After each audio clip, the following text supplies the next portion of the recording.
Many people do not know what I'm about to say, but I'm going to speak my own truth. And the Senate President is allowed to counter that. It all started on the 8th of December, 2023, which was a day before his birthday and my birthday. We are birthday mates. We were all in Akwa Ibom because he had a big fanfare in the stadium. Myself, my husband, and a few of his close friends, we went to Akwa Ibom. And at first, we were at Ikot Ekpene. We were in his house in Ikot Ekpene. Then we all moved to his house in Uyo, which was about 8 p.m. And he held my hand and said he wanted to show me around his house. My husband was walking behind us.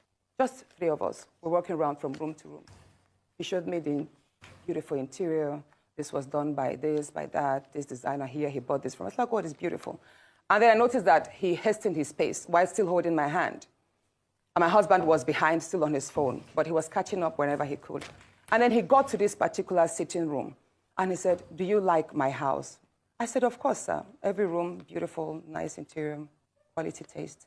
He said, "Now that you're a senator, I'm going to create a time for us to come spend quality moments here.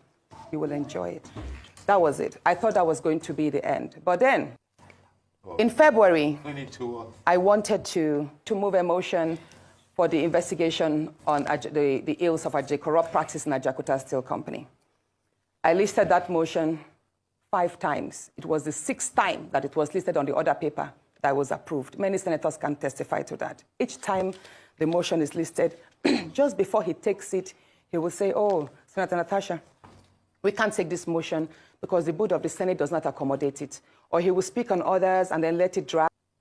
And I said, "Senate President, you know how important this Ajakuta Steel Company to me is. You know how important it is to my people and to Nigerians. I've noticed that you have stepped down this motion. As a matter of fact, a number of senators told me, go and see him and plead with him so that he would take it."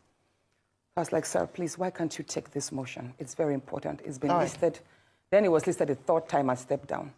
He then said, "Natasha, I'm the chief presiding officer of the Senate. You can enjoy a whole lot if you take care of me and make me happy." At that point, I said, "Sir, I'll pretend that I didn't hear this." He said, "Well, the ball is in your court."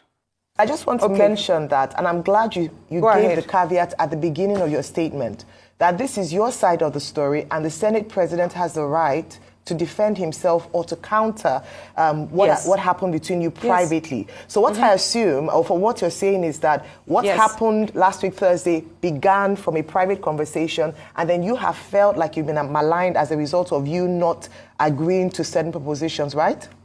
Yes. Okay, so the situation we see in universities whereby a student is continuously being failed just because she has not slept with the lecturer. That's what I've been facing, in simple terms.